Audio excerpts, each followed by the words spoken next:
The Cal Turner Family Center for Students.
Black Star Network is here.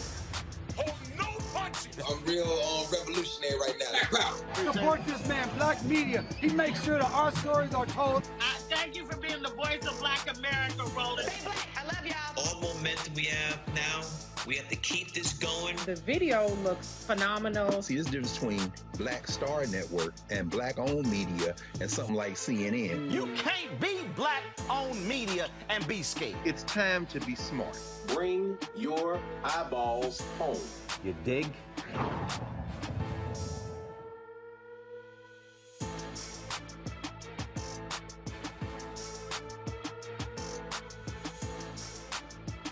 Wednesday, March 16, 2022, coming up on Roland Martin Unfiltered on the Black Star Network. Folks, he was on a hunting trip with 4 white men. The only black man ends up dead. Now, no one is charged for the killing of Jamaican immigrant Peter Spencer. The DA says the unidentified man who shot Spencer 9 times was justified, calling the shooting self-defense. Tonight, the Spencer family representative will tell us how the family is dealing with these findings from the DA and what is next. Breonna Taylor's mother met with Assistant Attorney General Kristen Clarke to request the DOJ investigate the murder of her daughter. Majority black town in Tennessee is near the future site of a huge manufacturing investment. All of a sudden, the state comptroller is taking it over because of financial problems. Mason, Tennessee's vice mayor will tell us what the hell is going on. Non-tenured faculty members at Howard University are threatening to go on strike. We'll have 2 of them here tonight to explain what they're demanding from the university. And HBCUs that receive bomb threats are eligible for federal funds. And Meharry Medical College gets a $20 million donation from a big-time billionaire. Plus, in our tech segment, a comedian found a way to help black businesses make money. We'll tell you all about that. It is time to bring the funk on Roland Martin Unfiltered, streaming live on the Black Star Network. Let's go. He's got it. Whatever the biz, he's on it. Whatever it is, he's got the scoop, the fact, the find. And when it breaks, he's right on time and it's rolling. Best believe he's knowing. Putting it down from sports to news to politics. With entertainment just for kicks, he's rolling. It's on go, y'all. It's Roland Martin, yeah. Rolling with Roland now. He's funk, he's fresh, he's real, the best, you know he's Roland Martin now.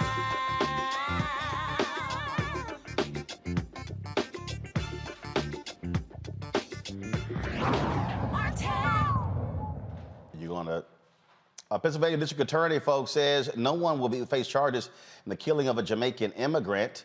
Peter Spencer was shot 9 times while on a camping trip with 4 white co-workers. Sean White, the Venango County DA, said the shooting was self-defense, adding the victim brought weapons to the trip and instigated the altercation, which ultimately led to his death. The ballistics and the toxicology to try and prove the witnesses wrong.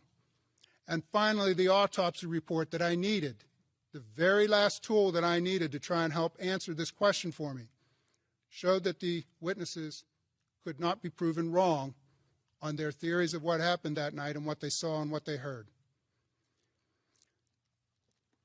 In 2011, the Pennsylvania legislature decided to strengthen its self-defense laws. The law under the Stand Your Ground establishes that an actor who is not engaged in criminal activity, who is not in illegal possession of a firearm, and who is attacked in any place where the actor would have a duty to retreat, they changed it and said that actor has no duty now to retreat.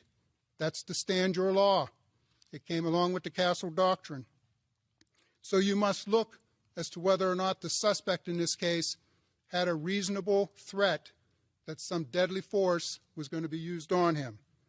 The first thing you must ask, was the actor in a place where he had a right to be? It's his family's dwelling. Was the actor in a belief that it was immediately necessary to protect himself against death or serious bodily injury? The AK-47 assault rifle was pointed directly at him after he had already witnessed, the suspect witnessed, that the gun had been pointed at the other witnesses They were prevented to leave and their personal property taken from them at threat. The person against whom the force is used displays or otherwise uses a firearm. That's what the AK-47 is in this case. Under the use of force, we believe in this case that there is enough evidence presented for self-defense that we are not going to be to overcome our burden and show that this was not self-defense beyond a reasonable doubt. And for that reason, there will be no charges filed against the suspect in this case, because we're not going to be able to overcome that burden. And that's the explanation that we've needed to give to you now for quite some time. But I want you to know again, the last piece of evidence I needed was the autopsy report. That came to me February 25th. It didn't take us very long afterwards to have our meetings, to invite the FBI, to talk with everybody that we needed to from a standpoint of collection of evidence, ballistics. I've spoken to Dr. Vey personally about this report. We've gone around the room on 2 or 3 occasions to discuss if there's anything else we needed to do. I don't believe there is. All right, y'all, so we got to unpack a whole lot here. Let's go to William Anderson, the Allegheny County DA, Democratic Black Caucus Chair, who joins us right now. I'm glad to have you on the show. Okay, I'm really confused here, William. So they claim that Peter just brought guns with him and just started shooting? Yes. It's first, thank you for having us, Roland, and staying on top of this. It's absolutely, ridiculous. Of course, all their stories would be, they would have their stories together after having over 3 months to prepare, right? I have a 5-year-old granddaughter that can, if you give her a week, she'll remember lines and stuff like that, let alone having, 3 months to prepare and get their stories together. So, these claims are outrageous, and it's just another case of, of Black lives not mattering in this country. I listened to the DA. I listened to him unpack all of this, and I'm still confused. So as he lays this thing out, just all of a sudden, Peter goes crazy. It's 4 other people with guns. Peter just starts shooting? Yes. So what their story is, what they said is that the toxicology report now says that Peter was under the influence of shrooms or some type of hallucinogenic, and he held them under siege, was the district attorney's words, for almost 2 hours. Right? So they're armed there for over 2 hours. He holds them under siege. Then all of a sudden, Nathan Myers shoots him 9 times, right? Nathan Myers fires 11 shots and hits Peter 9 times. The district attorney says that the reason that Peter got shot in the back is because once he was facing Nathan and he shoots him, he falls forward, and that causes the shot in the back.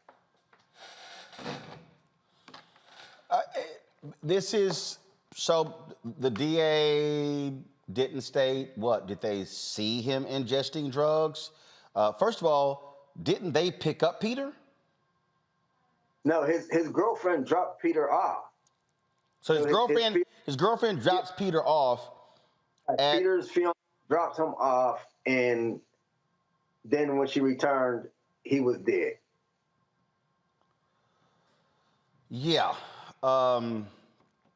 This is quite confusing. The family is going to be holding their own news conference next week with a private forensic expert, correct? Yes. We enlisted the services of Dr. Cyril Weck as soon as, we became aware of this. So Dr. Cyril Weck performed the second autopsy, and Dr. Cyril Weck said that he stands by his decision that Peter was hunted, and Peter was shot, and Peter was executed. So they had the Venango County coroner, who, I believe this is probably her first case like this, her record against Dr. Cyril Weck, who is one of the most, educated and the most famous pathologists in the entire world. Certainly the family has to be shocked to hear what the DA laid out. They were devastated, and they spent over 2 hours, in conversations with the district attorney prior to him having this meeting, and the district attorney, allegedly didn't say a word in the meeting, right? The meeting was ran by the state trooper, and conveniently the African-American state trooper at that. So this is just, it's just another case of our lives not mattering, no matter black men in this entire world, no matter where you're from, no matter where you go, we're in danger. Wow, this is, again, quite confusing. The fact that it took this long, no one arrested. Again, 4 white guys with guns. And okay, so, and I'm also unclear. So the DA said that, he brought his AK-47 with him? Yes, he said he brought 2 AK-47s with him. And now that, after all this time, now he alleges that the Attorney General was investigating Peter for selling ghost guns, right? And that, and said in the press conference that Peter, that one of the weapons that they found that Peter brought, allegedly the serial numbers were scratched off. So if it's a ghost, did Peter's girlfriend corroborate that he brought 2 AK-47s with him? No, all of this is coming from the Venango County District Attorney. This is something that that we've heard for the first time. So they say that Peter got dropped off by his girlfriend and brought 2 AK-47s with him. Have y'all talked to Peter's girlfriend? Did she say that he brought guns with him? As far as my knowledge is, she has no knowledge of that. As far as what I've heard, we aren't aware of Peter having any weapons on him. And AK-47s are not easy to slip into your pocket. No, not at all, not at all. And if someone is, firing an AK-47 at you, and you're firing a 9mm, 9 times out of 10, the person shooting the AK-47 wins. That's why it's a weapon of war. So you don't just spray an AK-47 and no one gets shot, right? No, there's no damage. There's no bullet holes in any property. There aren't any. The vehicles don't have holes in them. And we know from regular street violence on the street, anytime someone shoots an AK-47, there's all type of collateral damage that is a result, and you can tell that an AK-47 has been shot more than just saying that you have cartridges, right? It leaves holes in things. Wow. When is the family going to hold their event next week? We're not exactly sure on the day, because the family is so devastated, and and the mother has basically had a total relapse of what she had when she found out that Peter was murdered. So she basically has gone through everything all over again, right? And had all of her dreams and her faiths in the system and in the faith in our country, all of that has collapsed. Gotcha. All right, William Anderson, we surely appreciate you joining us, giving us the latest update on this. Thank you. I appreciate it. Thank you for having me. Now I'm going to go to my panel right now. Breonna Cartwright, political strategist. Robert Patillo, executive director, Rainbow Push Coalition, Peachtree Street Project. Monique Presley, legal analyst, crisis manager. Robert, I'll start with you. We've been covering this story, and it was strange from the outset.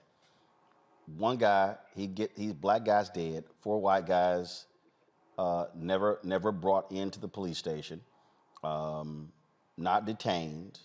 The family was confused by this all along. He's dead. Now all of a sudden, we hear this story how he just lost his mind. He was on mushrooms. He brings 2 AK-47s. He holds them hostage, and then all of a sudden, he gets hit with 9 bullets. Yeah, the number of inconsistencies in this case, I think, definitely demands a statewide investigation. And we saw this in the Ahmaud Arbery case, for example, where you have the local district attorney there in Brunswick, Georgia, who refused to prosecute, then a second district attorney refused to prosecute, then finally a third district attorney referred it to the to the Attorney General's office, where they did finally prosecute. And I do think that this will be one of those cases where the local prosecutor should refer this both to the statewide investigatory bodies and also to the Department of Justice in order to investigate this, because there are inconsistencies. If this is a hunting trip, then there will be nothing odd about bringing, quote unquote, an AK-47 with you. Now, it's very important also to understand the distinctions and differences. When someone says AK-47, more than likely they're talking about an AKM, not an actual Russian-made AK-47, something either a Chinese variant or a Romanian variant. Thereafter, you have to ask, are we talking about a Draco, a mini Draco, something that has a full stock on it, something that's made for long-range shooting, or is, as the attorney previously said, just a very street sweeper that's meant to enact maximum carnage? Then you go to the additional question of, well, if they're saying that this was self-defense, well, are we simply going by the word of the three people who may have been in cooperation, who may be co-defendants in determining this was self-defense, or is there any independent verification of this? So there are many questions involved in this case, and I hope that we do see higher judicial bodies investigate this so we can finally get to some truth and reconciliation, because right now there are too many holes in this for anybody to find comfort in the outcome which has currently been determined. This is, so I'm looking at this USA Today story here, Monique, and according to the investigation, the shooting suspect and witnesses describe how Spencer had earlier fired numerous gunshots from an AK-47 into the air, how he had called himself a god while demanding others to gather more firewood at the camp, and how he had pointed the rifle at two witnesses while taking their vehicle's keys and ordering them to the ground. Investigators said alcohol, marijuana, and psychedelic mushrooms were present at the camp. You know, the thing that is strange here is, I mean, if you're the DA, the only thing that you have here is what these guys said. So it's one dead black dude, 3 live white guys. They're like, yeah, dude lost his mind, went nuts, we shot and killed him, up, self-defense, peace out. But a lot of times it is a he say, she say in the beginning, and that's the point of proper investigations. And so it baffles me, especially since someone was shot in the back, that there wasn't even a trying of the case. I don't think that, I don't think that someone would go on a hunting trip with someone who thinks that they would turn around and shoot them in the back. So there's a lot of inconsistencies in the stories for me as well. And I don't understand why we aren't prosecuting it, but I also think that it's a slippery slope to start deciding we aren't going to prosecute black cases and we're just going to say that it's self-defense. And until proper investigation, which we won't really know, I think that it's unfair. This case has been strained from the beginning, Monique, and it was just, again, just weird the moment we heard about it. Sure, but strange things happen. So I can't say that anything that the witnesses said is not true because it's strange. As far as I've read, it is accurate that there were hallucinogens and other things present on the scene. And if it's contrary to something that we know, if there was no drug in his system, if there was no reason why he would have been acting in this manner, that's one thing. But we don't have what we had in Ahmaud Arbery. We don't even have a video. And it took months and 3 prosecutors, as Robert just said, even with a video. But we don't have one here. And as Robert also said, some people think it's strange that there would be AK-47s. No, not necessarily. His family says that he was an avid outdoorsman. He was going on a hunting trip. It's not completely out of the spectrum of reality that he would have shown up with weapons. The use of them is different, though. So I just think we need more. They've done an investigation. If it is fishy, or if we just decide because it's white people and a black man that it's fishy, then it's going to take another investigative body to get to the bottom of it.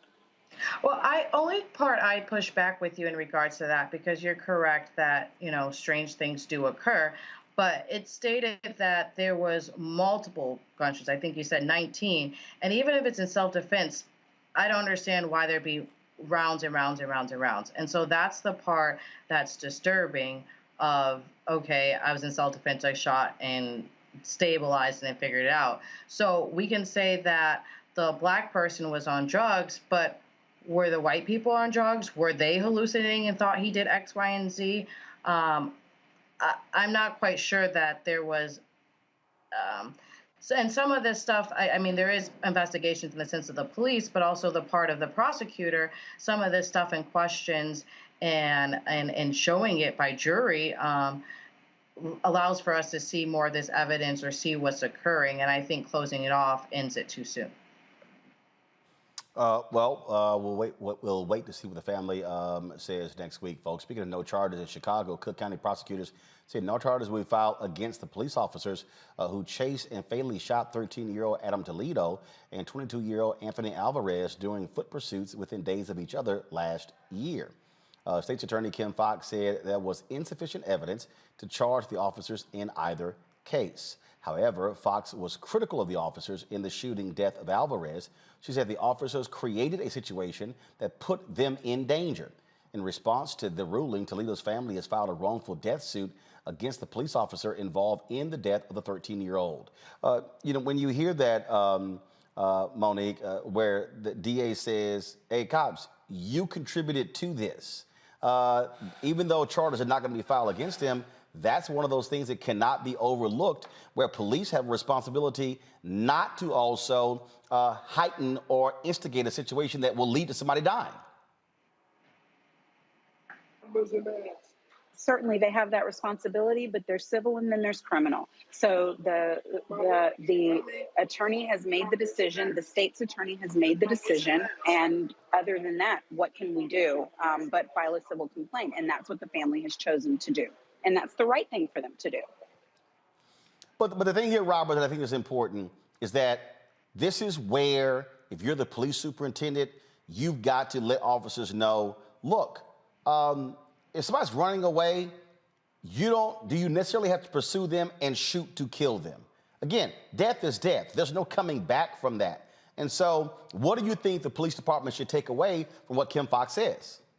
Well, I think this is that price of doing business that police departments are willing to absorb, that millions and millions and millions of dollars, as we articulated a few shows ago, go towards paying out these settlements to families for police brutality cases instead of simply changing the policy within the department. The city of Atlanta, Los Angeles, other jurisdictions have instituted a no-chase policy unless there's an imminent threat to life and to the life of either officers or to the public. This was the Toledo case in particular did not appear to be an imminent threat to the community case, so there should not have been a chase initiated. We have technology now. We have helicopters. We have cameras all around. We have better ways of apprehending individuals who are of question other than simply chasing them and escalating situations. This also goes to that point of creating federal standards around police training and police and the level of equipment and also the types of criteria and standard need to be police officers, that if you're going to get federal funds, if you're going to get all these federal military surplus equipment, riot gear, rocket launchers, grenades, those sorts of things, tear gas canisters, the types of things we see police forces pull out whenever there's a quote-unquote riot or civil disturbance, well, in order for you to get that, there should be federal levels of training and federal levels of standards to go into who is on that force so that we can have some consistency across the board instead of it being mismatch of rules depending on what city and often what district within the city you're even in. So I think this reinforces the case for that George Floyd Justice and Policing Act, for us to have some congressional hearings on what needs to happen to get some really recommendations there. Go back to Barack Obama's 21st Century Policing Initiative, put many of those things into action so we can stop these things going forward, because families do not want civil settlements. They want their family members to be alive. We have to keep that as the guiding principle. Breonna? Yes, I totally agree. I think that I think there's not enough justice that we receive in Black America, and we need to really push prosecutors to go to the fullest extent.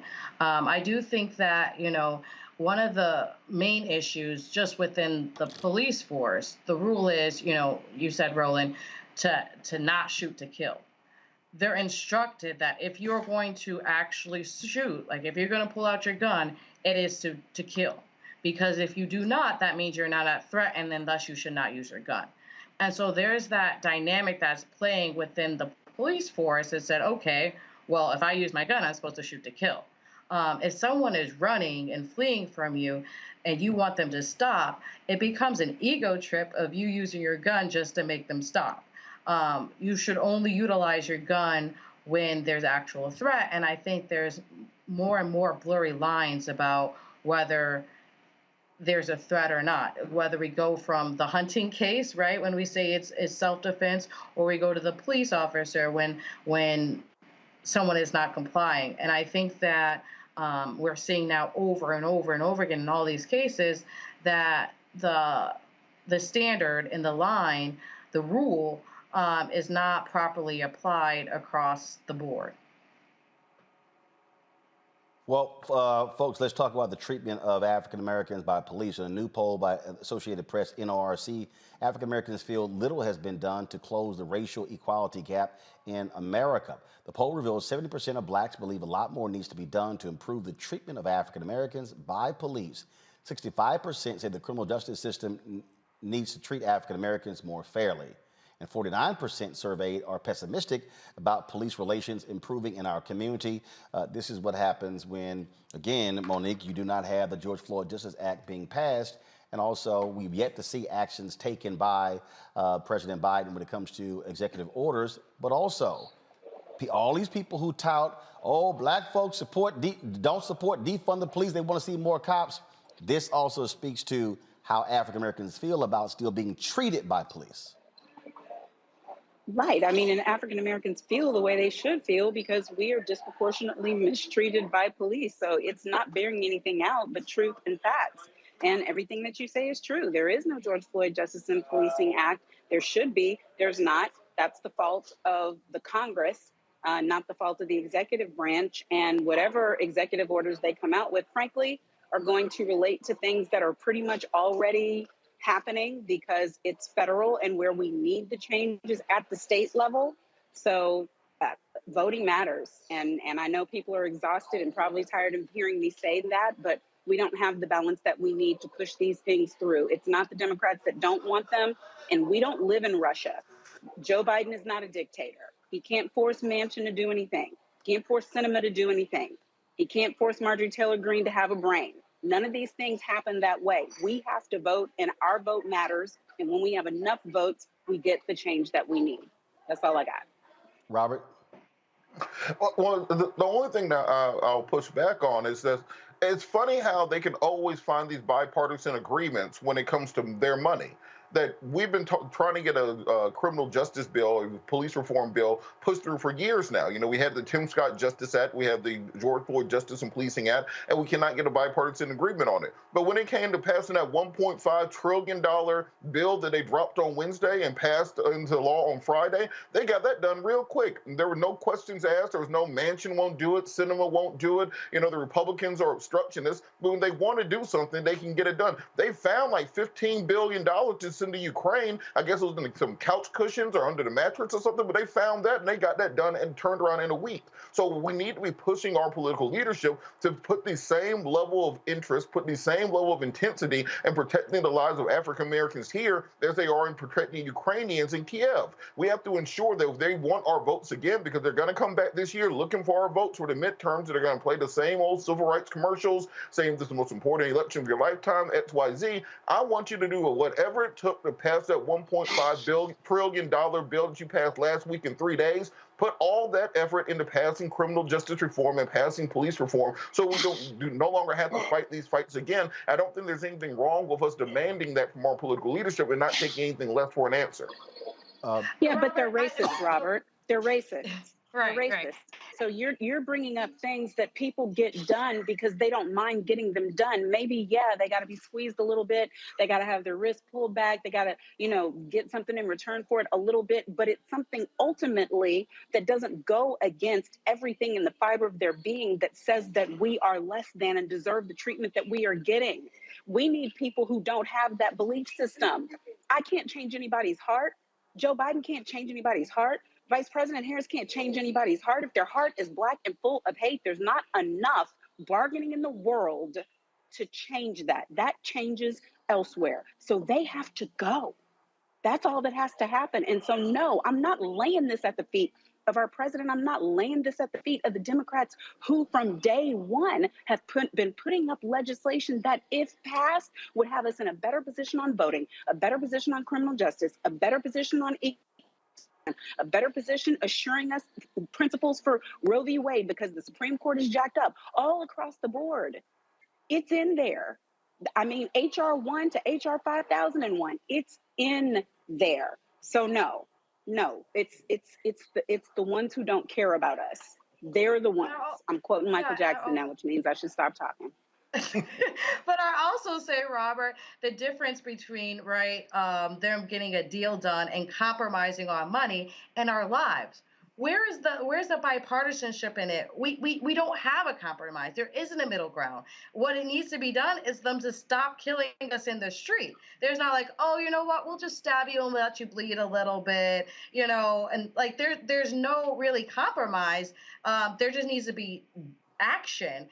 And so when we're talking about negotiating of how to keep money in the pockets where they can understand and, everybody understands that, that's different.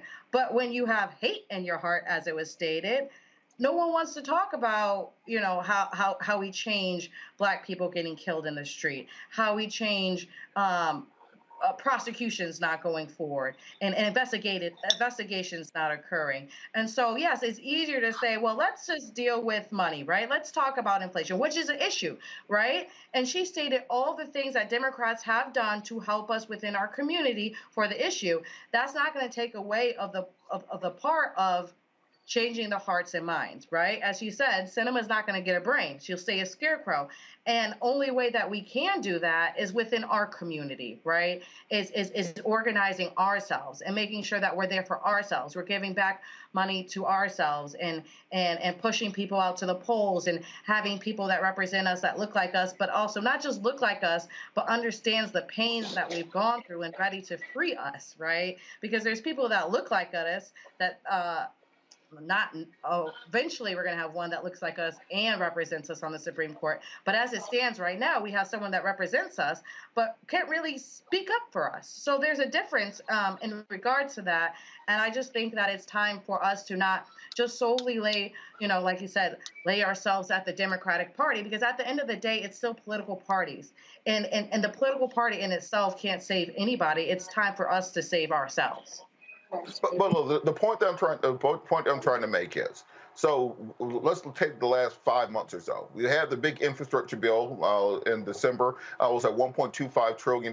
They got it pushed through. You have the federal spending bill this last week, $1.5 trillion. You get pushed through.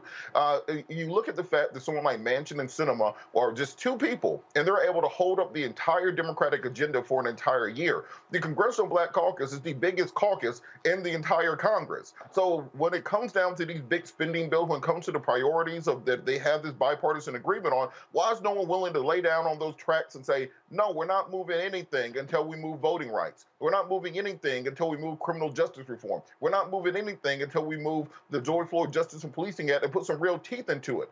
The point is that if you have people like Manchin and Sinema who are willing to lay down and die on that hill to stop what they don't want to happen, we need to have people who are willing to lay down and die on that hill to ensure we get our agenda pushed through, because there's only so long we can keep going back to our communities talking about what we woulda, shoulda, coulda had, and how we just need to simply get a bigger majority and a bigger majority and a bigger majority.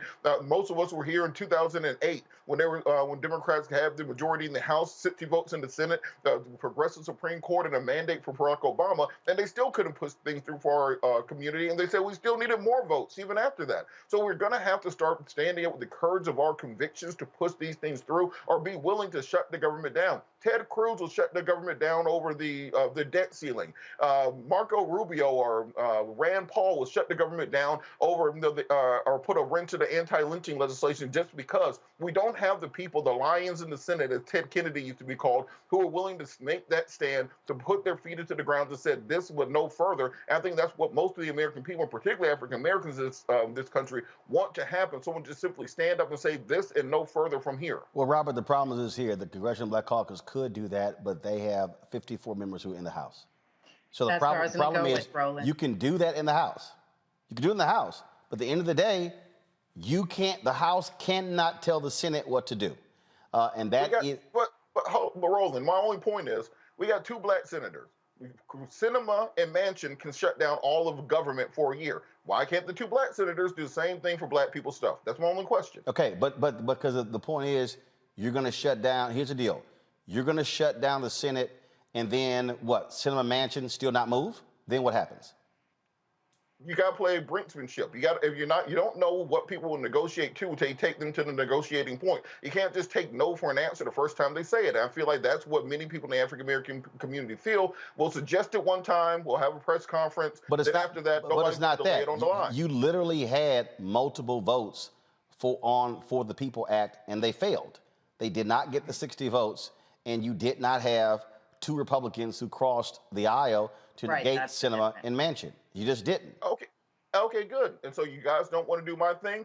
Good luck on your infrastructure bill. I think that's the brinksmanship you have to have at this point in time, because these people will not move otherwise. You want to have your pet projects. You want to have your look. The other side has already decided on gridlock as being the only determining factor. So either we play the same game as them, or we keep getting run over on the way to the bank. Yeah, but the deal though is the bills you're talking about, run over. They can actually pass. But again, it's 2 Democratic senators who are actually standing in the way.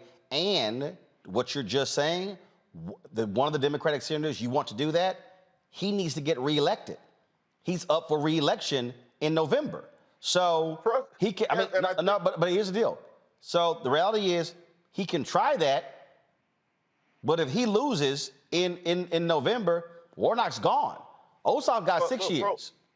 Look, Roland, the thing about that is, in a state like Georgia, you're going to need record African-American turnout to beat the Republican wave that's coming. They're already campaigning here for got it. I got it. So, but the problem is, you still are. It is abundantly clear that the 2 Democratic senators are so obstinate, it doesn't matter. They ain't. I mean, what hasn't been done? You've had folks roll up on Manchin's yacht. You've had people go to his office. You've had West Virginians. You've had preachers who support him initially who turn on him. You've had people close to him who have said, you're wrong. He hasn't budged. Look, what will move people, I think, there's $765 billion in military spending in that bill that passed last week, only $750 billion in domestic spending.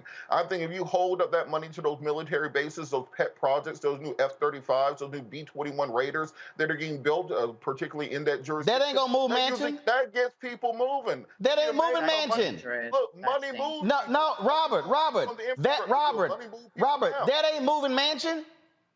Bruh, Sinema refuses to even meet with people in her own state. They are 2 obstinate individuals who do not care.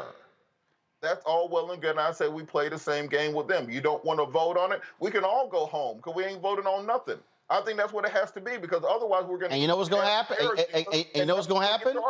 They ain't budging. Look, I get your point, but the only way that works is if the person who you're trying to get to move has something that they need you.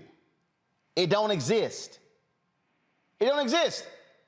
Cinema don't give a damn. They needed us on the budget last week. We had to have all of the Democratic votes to pass the spending bill last week. Yeah, that's a spending bill. But that's not something that specifically Cinema and Manchin wants. And see, this is the whole deal when people talk about LBJ.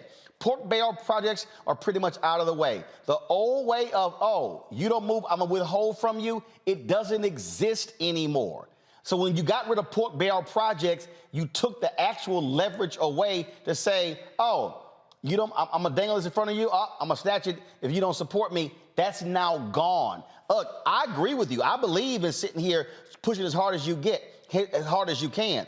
But these two folks here, they don't give a damn about nobody but them and the fossil fuel dollars and the Republican money that's coming both of their way. That's what's going on. So I hear you, and people keep saying, well, the CBC should do that as well, but they're in the House. The Senate don't give a damn if they lay down. Remember, Congressman Joyce Beatty got arrested in the Senate building over the voting bill. They ain't give a damn, and they still don't give a damn. Senator went to the floor praising John Lewis and still said, I'm voting against ending the filibuster. They don't care, which means you've got to win more seats to negate their two votes. I got to go to break. When I come back, folks, the story out of Tennessee is strange. Why is the state trying to all of a sudden take over this black town in Tennessee? We're going to explain when we come back on Roland Martin Unfiltered on the Black Star Network.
I was in the telephone booth on 63rd and 3rd Avenue. Brought my coins in and dialed the number. Mr. Parks, this is Richard Roundtree. Oh, yeah, yes. Well, you know, it looks like you got the role. I didn't know whether I'll go blind. Oh, really? Okay, well, wait. You can't tell anyone. Can I tell my parents? And I'm walking around town, and my fellow actors and models are saying, hey, you know what? Tree, I think I might have gotten that role. You hear this 2 or 3 different times. Right. Like, did he come? Well, wait a minute. Was I dreaming that? Or then Gordon calls me up. I call Gordon, and he says, we're having the press announcing you are the chef. I get in the limo, and when I pull up and saw this, oh, Lord. What we used to call, I'm shitting in high cotton. Yes, in high cotton, yes. I get out, and all the press is there, and actors, and I walk in, and Gordon announces, yes, this is Richard Roundtree, and he's gonna play the character Shaft. Magic.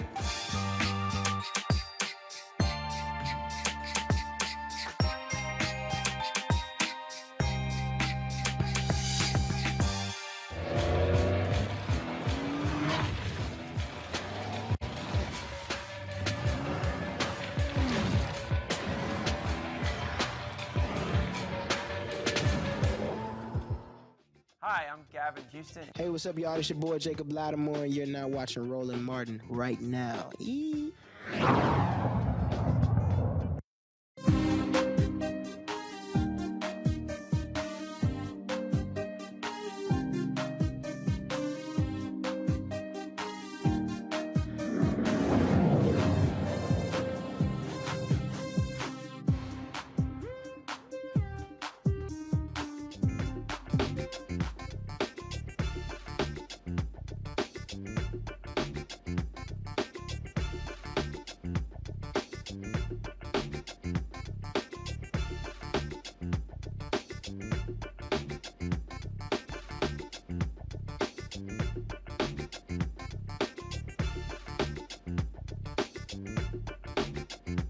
folks, non-tenured faculty at Howard University are demanding more resources from the university. They had a protest on campus where they made their demands. They made it clear if they don't get what they want, they are going to be going on strike. Roll it. The university's leadership has made clear that a better working environment and a better learning environment is unimportant to them. We were scheduled to meet with the leadership again on March 18th, that's this Friday, but they have gone silent. We have been left with little choice. If the leadership of this university does not reach an agreement with us on March 18th, this Friday, then on Wednesday, March 23rd, on Thursday, March 24th, and on Friday, March 25th, the Adjuncts Union and the Lecturers Union, in alliance with SEIU Local 500, we will be holding an unfair labor practice strike. We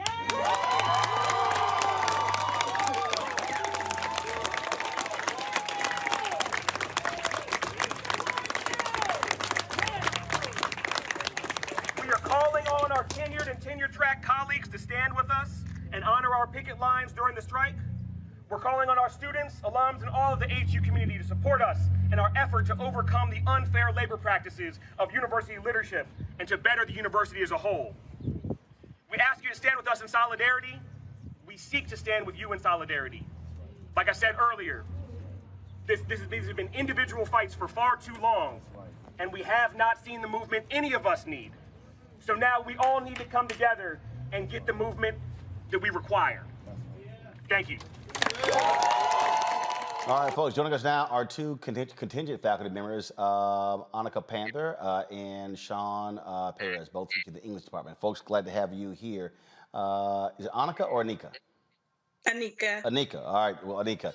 So first and foremost, walk us through, y'all demanding better working conditions. So it laid out all the terms you're seeking from Howard University. Do you want to go ahead, Anika?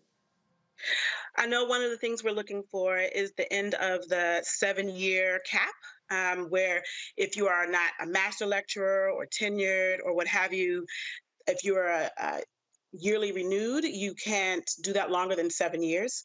The other is that we're looking for just more of a more streamlined process for reapplying for our positions, getting longer contracts, 3 to 5 years, and then a process that's a little bit more streamlined for renewing that. Sean, did you want to?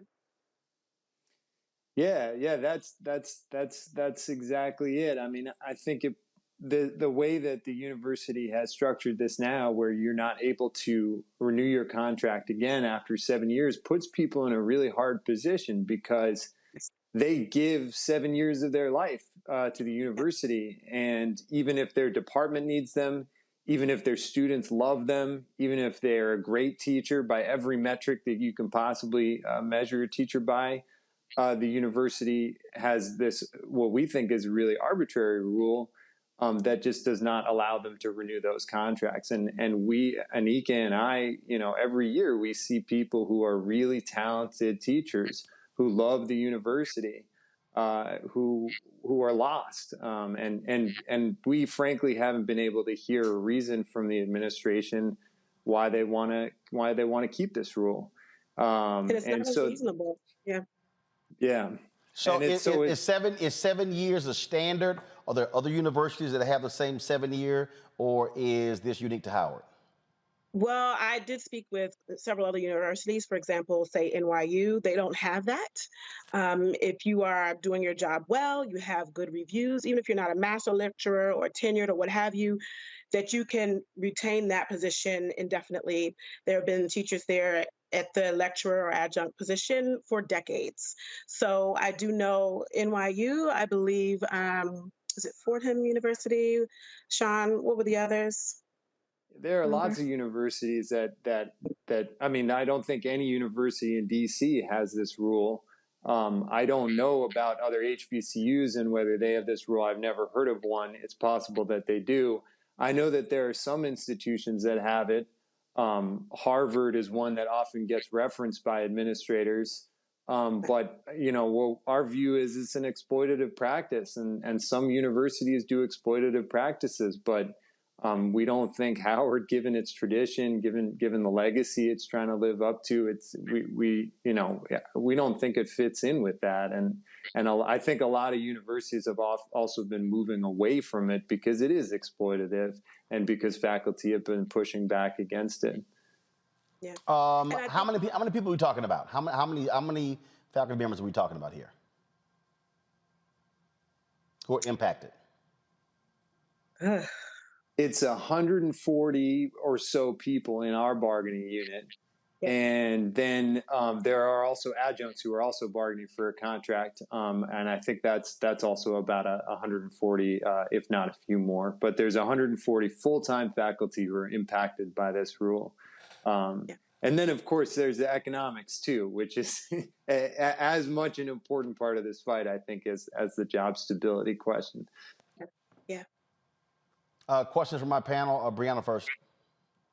Yes, I have a lot of questions. I find it very interesting in the sense of we had earlier, not this year, but the letter of last year, we had the students of Howard striking due to inhumane conditions in the dorm rooms. And then we had the nurses at Howard University ready to strike because they didn't get the amount of money that they needed within their contracts, and they were going to walk out because they're not getting paid as much.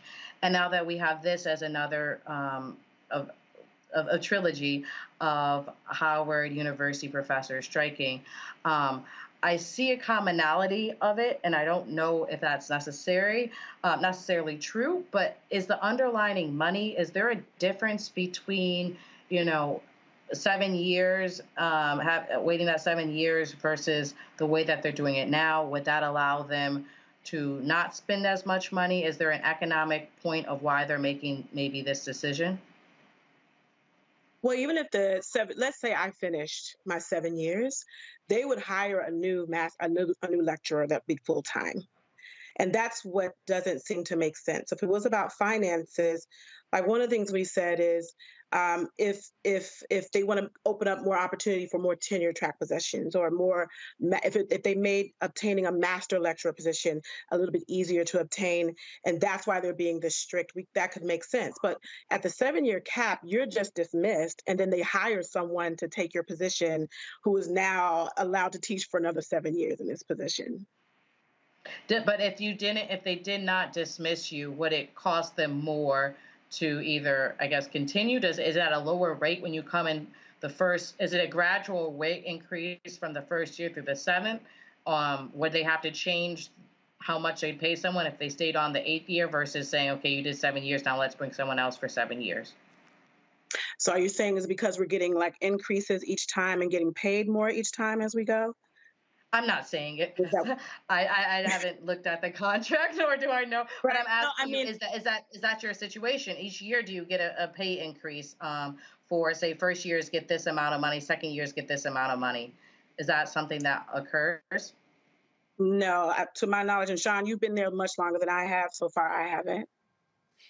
Yeah, no, we don't get any kind of wage increase year to year, but I think to your point, and I think to an extent, you're right, is that when you keep someone around for long enough, they're going to expect, because, as any reasonable person would, to have a raise every now and then, at the very least, to keep up with the cost of living. And this employment situation has allowed them to not do that, which I think another way of saying that is it allows them to pay people a lower wage than their kind of value is really worth. That's a kind of argument. So I do think that there's an economic component to this, and I think that for a long time Howard has been under-resourced, severely under-resourced for decades. And for the first time over the past couple of years, we've seen it just have a long overdue tremendous influx of resources. They've been able to give a raise to all faculty except they didn't give a raise to the faculty who have unionized. And so I think that they actually have the resources. I wonder whether now we've gotten dug in a kind of debate over whether or not there should be a kind of union on the Howard campus among the faculty or not. There's many unions on the Howard campus, but so far there hasn't been a faculty union except for the adjuncts. Robert. So kind of piggybacking on what you just said on the resources conversation, we've seen massive investments in HBCUs over the course of the last several years, particularly since the Freedom Summer of 2020. We've seen Mackenzie Bezos giving billions of dollars, Melinda Gates. We saw Ralph Lauren is doing a summer collection for Morehouse and Spelman. Don't know how Clarke Atlantic was included in that, but that's another story. How can we ensure that these additional resources that are being provided to HBCUs are working their way back down to faculty and staff and not simply being absorbed into administrative salaries or into new building funds and those sorts of things? What can HBCU alumni and the community at large do to ensure that this money is getting to where it needs to go?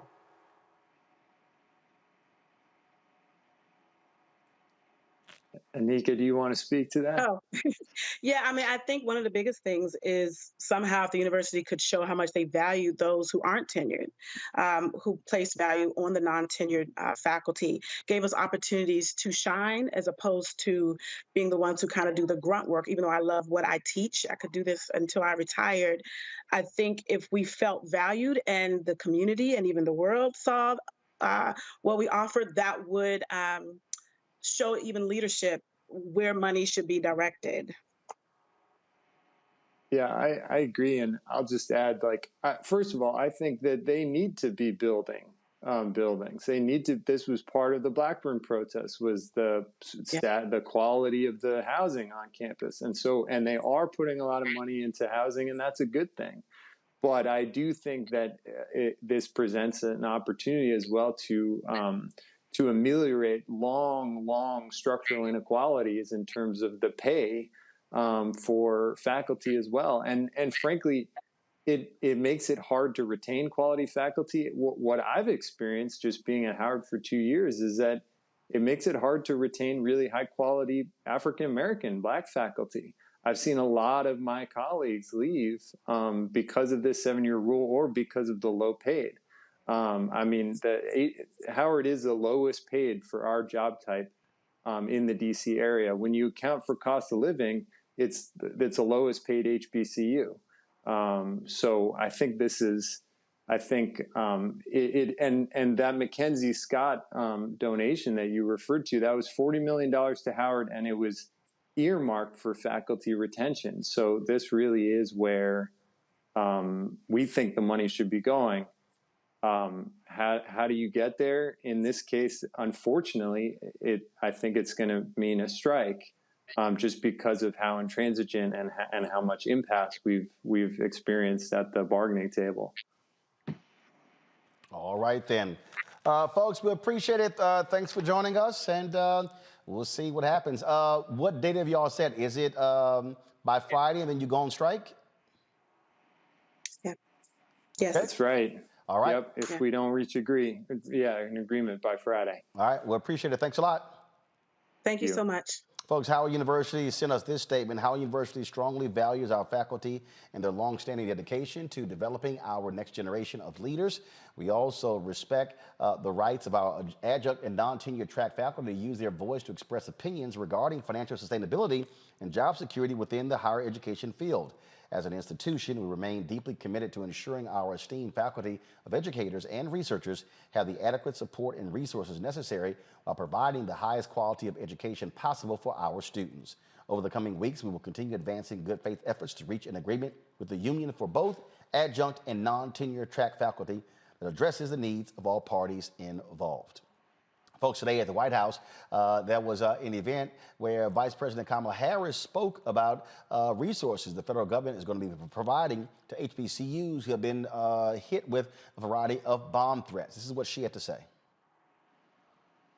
Today, we are announcing that HBCUs that have received threats that significantly disrupt the learning environment are eligible for grant funding through our Department of Education and the Leadership of Secretary Cardona. These short-term grants, known as Project Serve grants, can be used to hire more mental health professionals, to enhance campus security, and to provide specialized training to security staff. And again, they will only be given to schools that have received threats that significantly impact the learning environment. In addition, our administration is releasing a resource guide for colleges and universities with detailed information on detecting, preventing, and recovering from threats and acts of violence.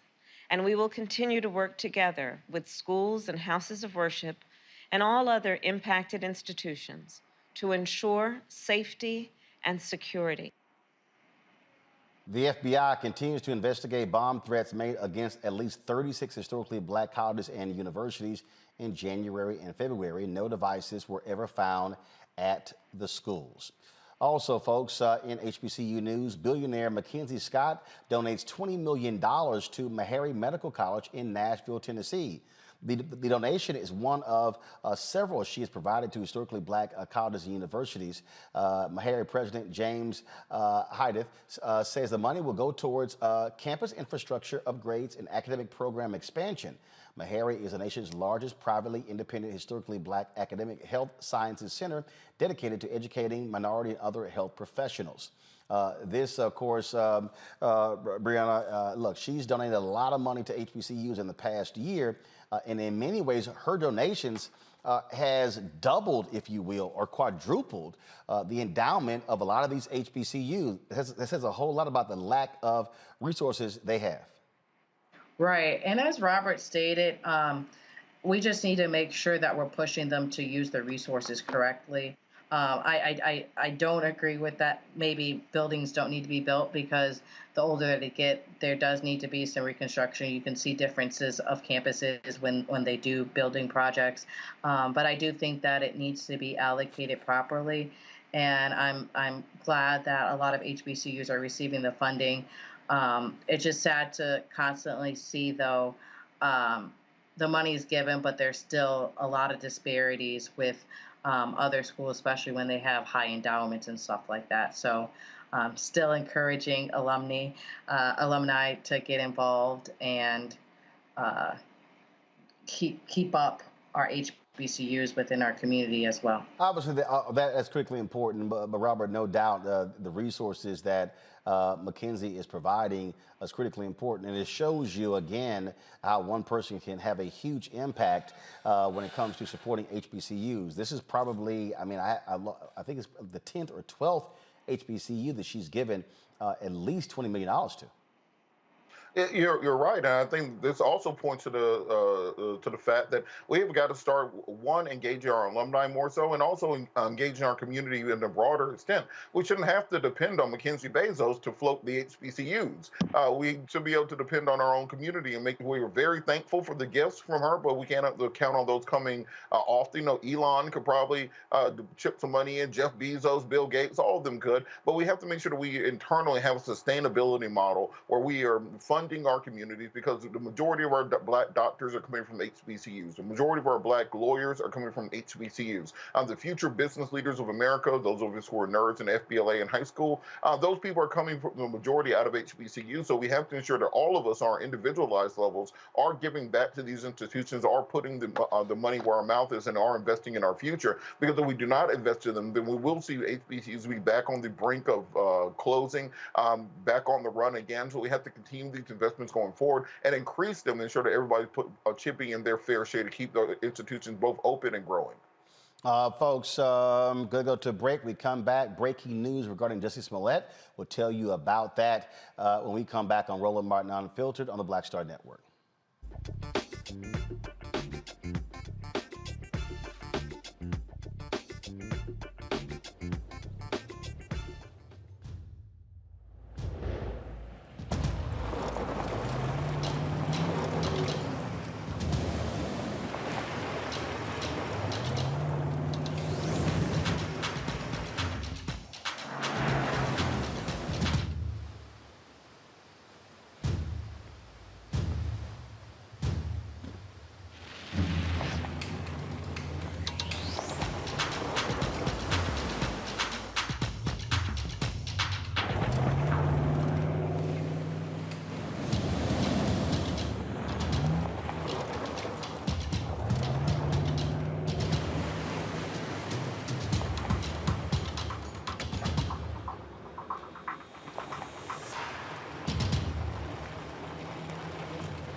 On the next A Balanced Life, as we grind down to the end of another long winter, it's easy to slip out of balance and into the foggy doldrums. On the next A Balanced Life, ways to push through the gray days until the warm days of spring arrive.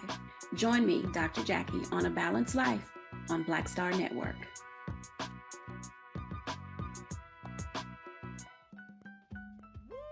We're all impacted by the culture, whether we know it or not. From politics to music and entertainment, it's a huge part of our lives, and we're going to talk about it every day right here on The Culture with me, Faraji Muhammad, only on the Black Star Network. What's up, y'all? I'm Will Packard. Hello, I'm Bishop T.D.J. What up, Lana Well, and you are watching Roland Martin Unfiltered.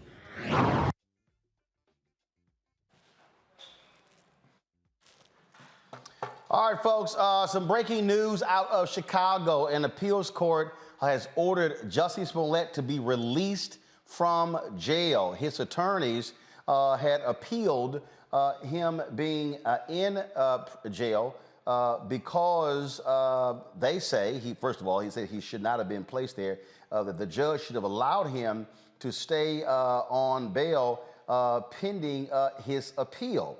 You might remember the judge in his particular case sent him to Cook County Jail immediately.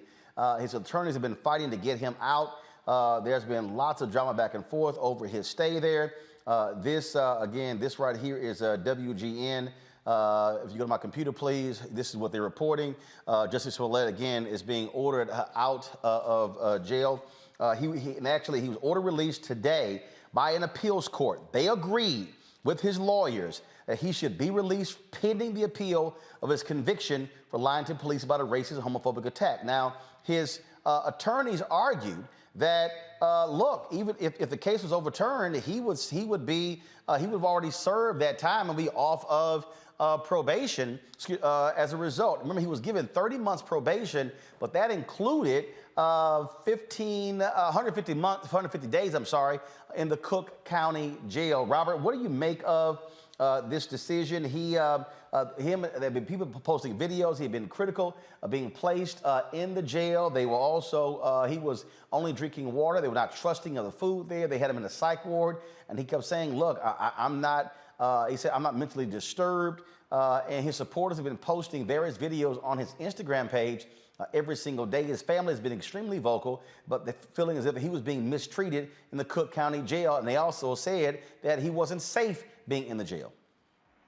This case has gone so far off the rails from any normal procedure in any regular case, so all the way from the investigation to the initial accusations, all the way through the conviction phase and the sentencing phase. Now, the concept of an appeals bond is not outlandish in many cases. That if an individual does not pose an immediate threat to the community, if there are any issues that they think need to be taken up by a higher tribunal, then often a appeals bond is granted. In this case, it sounds like the lawyers are making the argument, and that the higher tribunal agreed that, well, if the amount of time that he'll be sitting in jail waiting for the appeal will indeed be longer than the sentence that he's been sentenced to, so there really is no reason not to simply wait for the appeal to be heard, and then if the conviction is upheld, then they'll remand him to custody. If it's sent back to the trial court, then there'll be a new trial in the case. So I think that's really the outcome here. But there's so many twists and turns in this case that it's very difficult to keep up with, I think,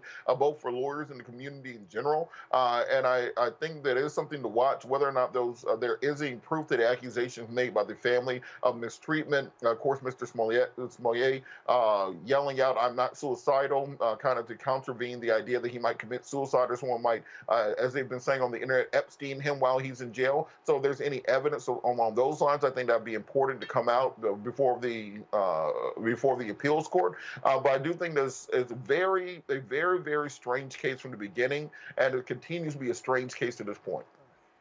Breonna. Yeah, so I find it weird that you would say Epstein him, because I don't really see why there would be to an extent where they would, there's theories on what happened to Epstein and so forth and why it was beneficial in the federal government. But the thing that confuses me about Jesse is okay. I don't realize. I think it's a constant, even when in the beginning, right? There's always a constant belief that someone is attacking him, right? And so even someone within, and maybe he's saying he's not suicidal or shouldn't be there. I do not know any which way. I really haven't been following it. However, every single time I hear stuff in regards to it, it doesn't sound right. It does sound like there might be mental instability if he did decide that it was okay to fake him getting mugged. That doesn't come from somebody who is mentally stable. And so there might have been tests for him, and they might have determined that needed to occur. But in regards to he being released until after his appeal, that does sound fair because he would serve his time. But I also want to stress there's a lot of people who don't get that privilege, right? And so we're talking about like poor Jesse, he's only drinking water. There's a lot of that inhumane treatment just on a regular person, and it's being amplified. But it's also, it's like you said, there's keeps on different facts that add on to it. And at the end of the day, I have to remind myself he's an actor. And so it gets too extreme and dramatized. And he, was originally said to do all this in order to get attention and get publicity and so forth. And he's received it. It's not positive. We don't know where it goes from here. And, I do think that it's fair that he's out on bond, on bail. But I also think that needs to apply to other people who don't as privilege of Hollywood. Yeah, but first of all, but it's not a privilege deal. I mean, look, it's a low level felony. As the Cook County State's attorney said, these cases don't even go to... 5 felonies, right? Huh? 5 felonies. No. These cases don't even go to trial. Initially, as Kim Foxx stated, there was an agreement, charges were dropped, community service, paid a fine. Then a special prosecutor is brought in. Then they indict him. They actually go to trial. The reality is they decided we're going to make an example out of him. If this did not blow up the way it did, this is not a trial. You do not expend this amount of resources to put Jussie Smollett in jail. You don't. This is not, you on Jussie's side. No, it's just not. You don't even calculate. Here's the thing. When you listen to the judge and the prosecutors talk about, how much this hoax cost the city of Chicago, aren't you spending more money to prosecute him? Then aren't you spending more money to put him in jail? So don't try to make the economic argument when it doesn't work. You're right about that, Roland. But at the same time, he could have just said, "Look, I made a mistake. I did it. I'm sorry." But hold up. There probably would have been a plea deal. But Robert, hold up. He could say that, but he has a right to say, "I didn't do it." All of us can say, "Nah, bruh." 100,000 people can say, "Nah, bruh, you guilty." He still has a right to say, "I didn't do it." He stands by his side. I did not do it. It doesn't change the fact it's still a low-level crime. But Roland, understand that, look, as a defense attorney, I completely stand by that and I believe that. But at the same time, when you make that decision, you also make the decision, well, I'm going to take this 150 days in jail and these fines and all this probation in my record, having a felony on my record and all those things. So you can't just say, well, I'm standing on my truth, but also not accept the verdict of the jury, not accept the verdict of the state against you. I want him to explore every option for appeal going forward. I want him to take it to every tribunal possible. But at the end of the day, if you are convicted of those things, you can't try to use your celebrity, your wealth, your notoriety to get out of the same punishment that Leroy on the street might have because of who you are, who you're connected to, who your family is. I think we all want fairness and justice and equity in the system, and that nobody should simply, because of wealth or because of notoriety, have a different standard than other people. And there are plenty of people sitting in jail right now on low-level felonies or misdemeanor charges who did not get an appeal bond. Actually, hold up. I got to stop you there. The Illinois governor has been very vocal about not putting people in jail for low-level crimes. And so, and again, here is the oxymoron. You right now, you have a state's attorney who has been running on that. Why are we imprisoning people for low-level crimes? You have a governor saying the same thing. And now because it's justice, oh no, throw his ass in. The bottom line is this here. I can see this for exactly what it is. Chicago cops, the city was pissed off. They got lots of attention from it. Got it. Okay. But the fact of the matter is, this low-level ass crime has been going on now for 3 years. Here's it, and remember, the state's attorney, she adjudicated the case. They dropped the charges, fined, community service. A judge appointed a special prosecutor who investigated her office, and then so they reopened it. So again, here's my point. You can't on one hand complain about how this hoax cost the city all of this money of cops investigating when you then come back, reopen the same case to spend more money on cops reinvestigating the case, and then more money on prosecutors prosecuting the case, and more money to then put them in jail. The argument simply doesn't hold up. This is, frankly, the folks in Chicago can be pissed off, but let Kim Foxx do her damn job. They should not have appointed a special prosecutor to reopen the case, to spend more time and money. So they can't complain about the time, the money, and the length when actually the reopening is the reason why you're spending more time, more money, and we're still talking about it. But Roland, I think also we talk about this being a low-level case, and it's a low-level case because they kind of figured out what was happening pretty quickly. But imagine what would have happened if instead of the two Usamura brothers, I can't pronounce their name, instead of them coming forward, well, they had just found two white guys and arrested them for the crime and convicted them and sent them to jail. You know, it's very serious when you start accusing people of crimes of this nature. So it ended up being low-level. This could have indeed cost people their lives. No. See, hold on. No. What we're not going to do is the woulda, coulda, shoulda. No, we're going to deal with what actually. No. Was anybody else arrested? No. Was it investigated? Yes. Was it two white guys arrested? But Robert, it's not a question of what could have happened. Okay? Now, what you described is if what you described actually happened, then what you're saying then applies. But the hypothetical of, well, this could have happened, so therefore it doesn't apply. I will say, though, I would challenge too, Roland, though, in the sense of it's not low level. If actually that what happened occurred to Jesse, like he said it wouldn't be a low level crime. No. Stop. See, y'all are conflating things. If what happened to Jesse would not be a low-level crime. No, what Kim Foxx is saying, the hoax is a low-level crime. You can't, the two ain't the same. See, what y'all are going to is, if this had happened, and if it was true, and if these things happened, okay? Kim Foxx, the state attorney, said, no, it didn't happen, it was a hoax. What he was charged with, that is a low-level felony.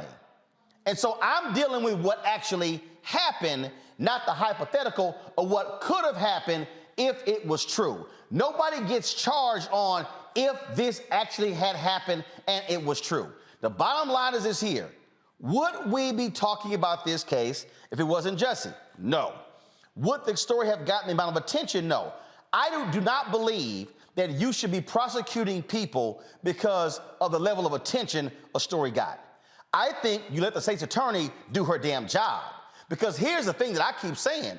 Using their precedent, hell, you could appoint a special prosecutor to investigate any case that a DA. How about, okay, she announced those cops, we did earlier, she announced those cops are not going to get charged in the shooting deaths of those two Chicago guys. Okay, why don't the judge appoint a special prosecutor reopen those cases?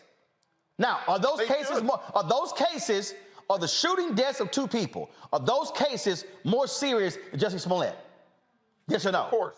Yeah, of course. I think so, yeah. So what they have now done is establish a precedent that we can go to a judge, get a special prosecutor to reopen any case regarding Cook County State's attorney if we pissed off with the result of it. That's actually the end result, what we're talking about right here.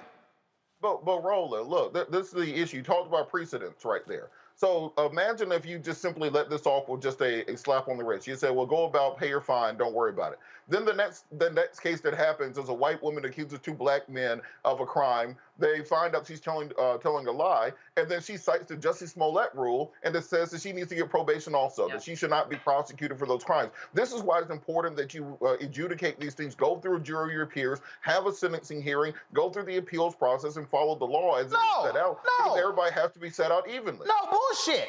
This is why you let a state's attorney do her damn job. See, let's not overlook what actually happened here, okay? People in Chicago were pissed off at the black state's attorney chose to adjudicate the case. She made a decision as to how to end this case. They were like, bullshit, damn you, Kim Foxx, we gonna do something else. We can't overlook that. And so, again, if some white woman makes the accusation, then Kim Foxx, the state's attorney, gets to make the decision as to how she prosecutes that case. Happens every single day. But yes, but then it goes back to what you're saying of the unfair treatment, right? If Hold up, how is it unfair when y'all bring up a hypothetical? No, because that's what the law of the land is, right? No, the law is not hypothetical. Y'all saying, oh, in law school we do hypos all the time to understand how to apply cases. The Socratic method. Hold up, y'all are literally saying, well, if this happened and a white woman accused two black people and then she got sentenced, here's the deal. Do we know that Kim Foxx would take it to trial? No.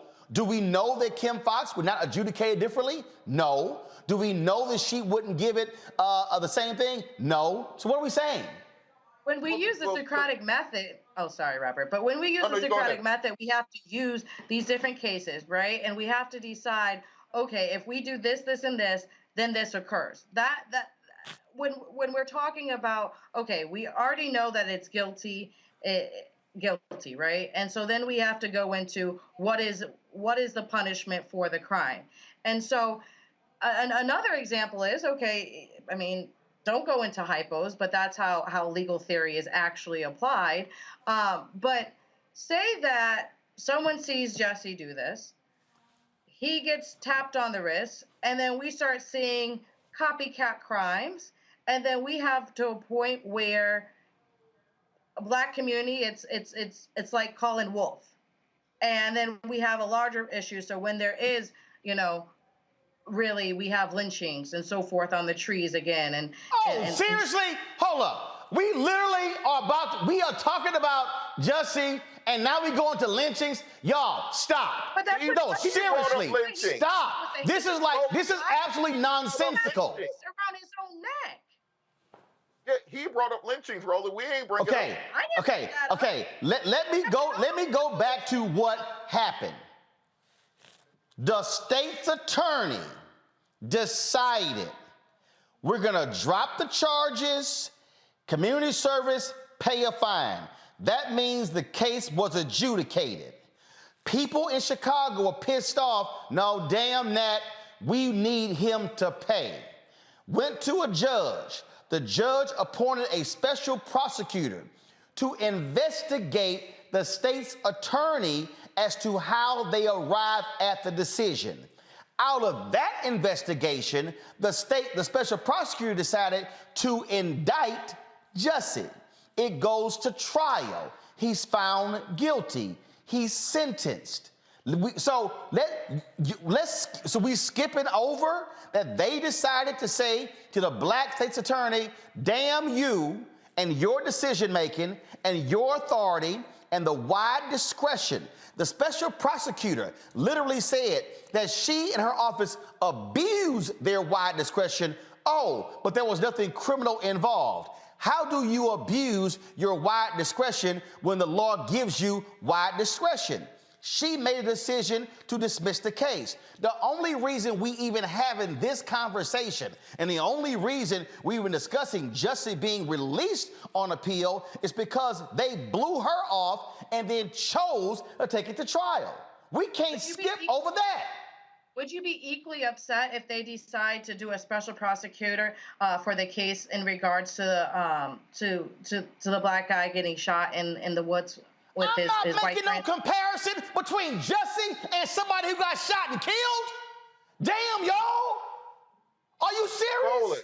There is no way in the world. There's no way in hell. There's no way in hell that I'm going to sit here and compare. Yeah, a brother gets shot and killed. He dead. He dead. And I'm going to say over here, as a special prosecutor for an actor who they're accused of actually involved in a hoax. He alive, the two other dudes alive, everybody alive. I ain't making no comparison between those two. They ain't even apples to oranges.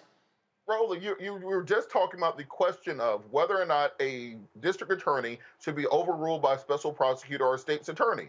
The story we did tonight was about a district attorney making the wrong decision in all of our determination and the need for the state's attorney or special prosecutor to step in and prosecute that case. I don't think there's anything wrong with that when there's questions. So the whole point is fairness, setting a standard where everything can be judged by and adjudicated by. We want to make sure that anybody, regardless of your celebrity, regardless of fame, regardless of race, that you can expect a similar outcome. We can't simply have capricious outcomes based upon the whims of the district attorney.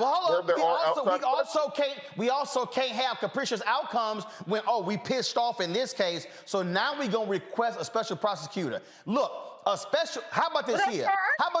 A special prosecutor should be requested in special circumstances. A bullshit hoax ain't no damn special circumstance. I'm sorry. That's BS, okay? And the fact of the matter is, to complain about the money and the time spent, when you choose to prolong the case to prove what? Oh, we're going to make you pay because of what you did here. Man, that's some bullshit. Melina Abdullah, she's with the Black Lives Matter.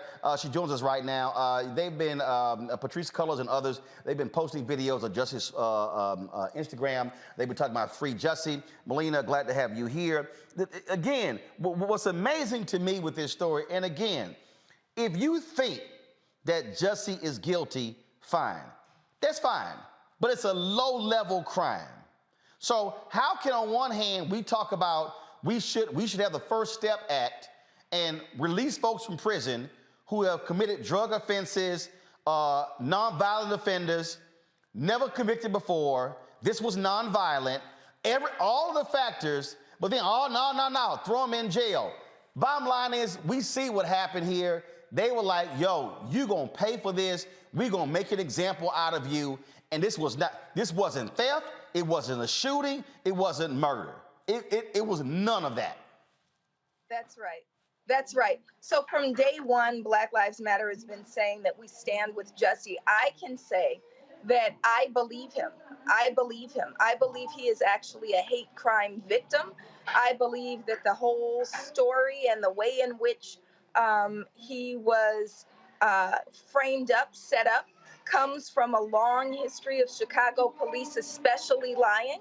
But also, when we think about what happened, the idea that Kim Foxx's ruling, that the agreement that had been reached where he had already done community service, paid a restitution, could be then overruled by a special prosecutor is absolutely ridiculous. And I'm not a lawyer, but it feels like double jeopardy to me.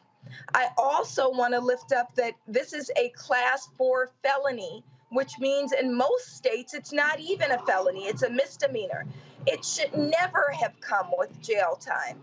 I was fortunate enough to be in the courtroom during the sentencing hearing. And by fortunate, I mean because I got to experience the love of the Smollett, the strength of the Smollett family. But what it felt like, the judge, Judge Lynn, felt like a slave master, like the way that it was white supremacy, seething white supremacy, when he thought that it warranted a near 30-minute scolding, telling Jussie that this is not just about the crime, but about the person that he is, calling him arrogant, which is, to me, the equivalent of calling a black man an uppity Negro, right? This was absolutely an effort to come for Jussie because he's a black man, because he's an outspoken gay black man, because he stands with the movement, because he refused to go silently and kind of put his head down and issue an apology for something that he didn't do and shouldn't be apologizing for. See, look, here's the thing here that again jumps out on this point that I need people to understand how we even got to this point and really what's going on here. You've got folks in Chicago who are cops who are still pissed off that Jason Van Dyke was prosecuted in the death of Laquan McDonald. You've got cops in Chicago who are pissed off that Kim Foxx, the Cook County State's Attorney, as well as the Governor Pritzker, they have been releasing people for marijuana convictions and getting them out of jail. You have literally happening there an effort to say, why should we be locking up low-level offenders? Folks, listen to me. You've got a white sheriff, Tom Dart, who has been saying, we are incarcerating too many people in Cook County Jail. He's the sheriff. He's the one who runs the jail. So if I am to take all of that into account and then say, who should we be putting in jail? This ain't got nothing to do, it's because it's Jussie. No, what I'm saying is, if we gonna say on one hand, we shouldn't be putting low-level, non-violent offenders in jail, then why in the hell is he in? And this ain't caping for Jussie. It could be anybody. But this is part of the deal. What we have to recognize here is that this is, no, we gonna make you pay. And here's the deal. If you actually believe that Jussie lied and this was a hoax, that's fine. It still don't make sense to sentence the man to 150 days in jail. I would rather have people who are in jail who need to be in jail. If the judge said, I'm gonna hit you with 150 days of home confinement, where you can't leave your home, electronic monitoring. I ain't got a problem with that. Now, somebody might still say that's too much, but if that was a deal, I'm talking about literally the amount of taxpayer dollars being wasted to make an example out of Jussie Smollett, and it can be Jeffrey, he could be Jamal, he could be whatever. That's really what's going on here, Melina. That's what we're looking at here. That's absolutely right. The one point I would make is, one, I do believe Jussie. Your point is absolutely right. You don't have to believe Jussie to believe that he doesn't belong in jail, to believe that the sentence is wrong. And this should open up conversation on what we should be doing with our dollars. We should not be spending taxpayer dollars to confine, to prosecute, to go through special prosecutions of people who pose no risk to society. I want those dollars Chicago has a lot of need, right? I want those dollars to go to resources to people in Chicago, and we should all want that. The other point I'll make is I do believe it was a targeted attack on Jussie, but more than that, as you're saying, it's a targeted attack on progressive approaches to criminal justice, on saying that everybody doesn't need to be locked up. We need more dollars for resources, not more dollars for confinement and imprisonment. So, all right, so Robert and Breonna, I'm gonna ask y'all this, since y'all lawyers. How would y'all feel, Breonna, if you're Jussie's attorney and you negotiate a deal with the Cook County State's Attorney's Office and charges get dropped and then he gets fined, that's community service, you think the case is adjudicated, it's over, and then all of a sudden, a year later, they come back and go, hey, yeah, I know that thing y'all negotiated, it still stands, But we also now are going to charge him, indict him, and now go to jail. His attorneys are saying that's double jeopardy. I'm telling you what actually happened. How would you respond if you're the attorney to say, oh, we adjudicated the case, we're going to come back and get you at a second time? If I were representing him, which I'm not, but if I were representing him, I would also reference the Bill Cosby case, right? Because they had an agreement, things got closed. Somebody decided that wasn't okay, and they reopened it. Then he went to jail, and then, and you know, during COVID or whatnot, was released off of those technicalities. That has happened, and we have seen the standards. So I would use, like Robert and I are saying, I would use other case standards to say, hey, this has happened. This cannot, and this happened here, and they let them go. So this is similar, and so I would want my client to be released too. I do understand what you're saying, and I think the way that you might look at the case is whether or not you actually believe him or not. If this actually happened, and he has to go through 3 years of this for just reporting something that was hate towards him, think about how that deters other people from reporting hate crimes. And there's always been a deterrence, right? There's always been someone saying, oh, that didn't really happen. Oh, it wasn't a hate crime. It didn't elevate to that. It's a higher standard to prove that it was a hate crime. And so having all that influence in how we go forward with the other cases is very important. We have seen that standard in the Bill Cosby case. So I would say if I were representing him, I would, you know, the time was served. The sentence was given, the time was served, and it's closed, and we need to go forward.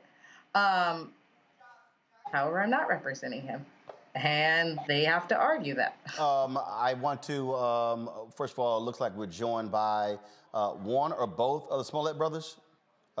Jacque Smollett. Jacque, glad to have you on the show. Just give us your thoughts to this breaking news of the courts ordering your brother released from jail. Thank you, Roland. So I'm very excited about the news. I think it's really just a result of all the pressure that we applied. All the folks who are finally realizing that this case is bogus. Even the state has realized this case is a bogus case. It's why they released my brother. They looked at the evidence that those were most of the claims that we made, and the reason why Jussie should be out of jail is that this case is absolutely bogus, and the state agrees. And so this is a huge win for us, but we are focused ultimately on getting my brother's name cleared, and so we have to stay focused on the longer term appellate case. But I think this is a big win for us, and I'm very happy about it. And again, the appeals court has not fully ruled on this, but they simply stated that he can remain out of jail on bail as his attorneys are appealing the case. And so the appeal of his conviction and the sentence will still move forward. But the court is saying, yes, he should be released from jail. Yes, the court has effectively suspended his conviction at the moment. So that's a big deal. If the state is suspending the conviction and saying, hold up, we need to take a look at this and figure out if he actually deserves convicted, then that's a huge deal. Are y'all, first of all, have y'all communicated to him this? Are y'all on your way to the jail? What time is he supposed to be released? They haven't given us timing yet. We have been told it's going to be tonight. And we're ready on standby. We are ready to pick him up and make things happen. And of course, what the judge also rules that he is not required to stay there in Chicago or Illinois. He can return to his home while he is still on probation. Yes, yeah. So he's allowed to travel, to my understanding. We're trying to figure out all those travel arrangements and where he goes and all that good stuff. Okay, will certainly keep us abreast. We'll be of course, y'all are having a news conference outside of the jail when he gets released. Is he going to speak to the public when he gets released? My brother will not be speaking to the public. He will not be speaking to the public tonight. There's serious issues of security, and we're not going to be doing that tonight. Will his attorneys be speaking, or will you and the family be speaking publicly? Our attorneys will be speaking tonight at the press conference, yes. Got it. Okay. All right. Yep. I certainly appreciate it. Thanks a lot. Thank you so much, Roland. Thank you very much. Melina, I appreciate you joining us as well, just sharing your thoughts and insight on this case. I can't hear Melina. She's on mute. There we go. Still on mute. There we go. Okay, can't hear you. Okay, who's hitting the button? Is it her or is it us? It's y'all.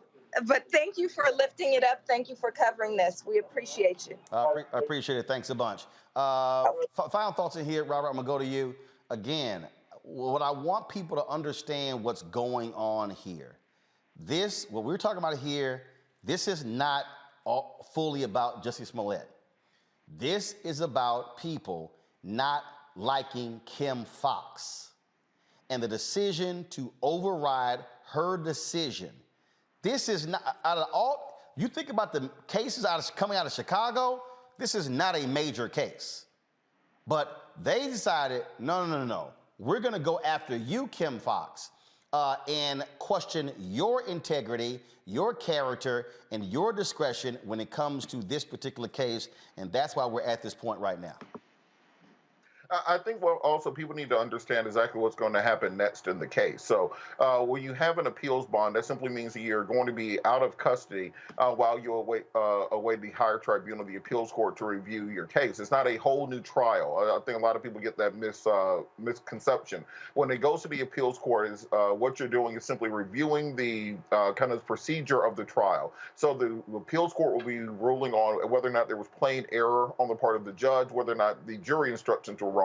Was there evidence let in that should not have been let in? Were there motions that were objected to, that they failed to raise an objection to, that should have been objected to, those sorts of things, more of a ball and strike type hearing. Now, if it is found that there were trial errors at the trial court level, then they do have the ability to remand the case back to a trial court, either for an entirely new trial or simply to rehear the particular issue that was that they found there to be an error on. So there are a lot more steps here before we can say that Jussie's name has been quote unquote cleared.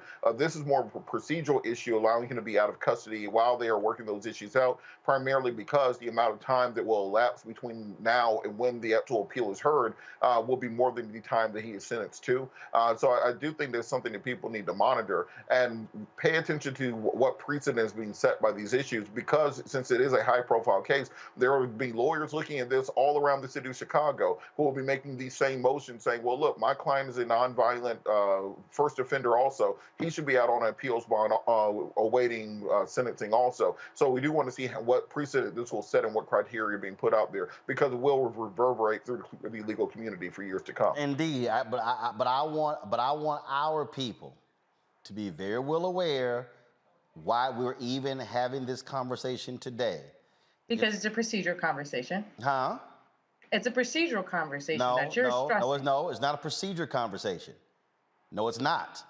We're at this point today, it's because there are people, as Kim Foxx put in her editorials that ran the Chicago Sun-Times, the Chicago Tribune, there are people who do not like progressive district attorneys. Understand what just happened in Texas. You had 11 prosecutors run against progressive judges in Harris County who put forth historic bail reform. They were backed by the police unions. I need people to understand there are forces in this country who are pissed off that low-level offenders are being released. You have the attacks on Alvin Bragg, the district attorney in Manhattan, on the same thing. There are people, I need everybody listening to me right now to understand what's going on. There are people who do not want folk released from jail. There are people who have made their careers off of locking people up who look like us. There are people who want to keep folks in the prison system for a variety of reasons. And so so if these folks did not target Kim Foxx, we're not having this conversation today. There is no judge calling out Jussie. There is no sentence of 30 months probation and her first 150 days in jail. There is none of that, but they chose to say, damn you, Kim Foxx, you don't get to do your job, which the people of Cook County elected her to do. They said, no, we're going to override your decision. That is what I want people not to forget what's going on here, that they purposely overrode the decision of the black female prosecutor in Cook County. Don't get confused by what's going on here. We don't fall for the banana in the tailpipe. Folks, got to go to a break. When we come back on Roland Martin Unfiltered, more. Don't forget to support us in what we do. You know how to, of course, support us. Download the Black Star Network app on all platforms, Apple TV, Android TV, and, iPhone, Android phone, Roku, Amazon Fire, Xbox One, Samsung Smart TV, and also support us with our Bring the Funk fan club. Every dollar you give goes to support this show. We got some great events coming up. We're going to be on the road, taking the Robo-Mobile on the road. Looking forward to that. You can support us, folks. Again, you can send your check and money order to P.O. Box 57196, Washington, D.C. 20037. P.O. Box 57196, Washington, D.C. 20037. Cash App is $RM Unfiltered. PayPal is R Martin Unfiltered. Venmo is RM Unfiltered. Zelle is Roland at RolandSMartin.com. Roland at RolandMartinUnfiltered.com. We'll be right back.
Hey, I'm Arnez J. Black TV does matter, dang it. Hey, what's up, y'all? It's your boy Jacob Lattimore, and you're now watching Roland Martin right now. Stay woke.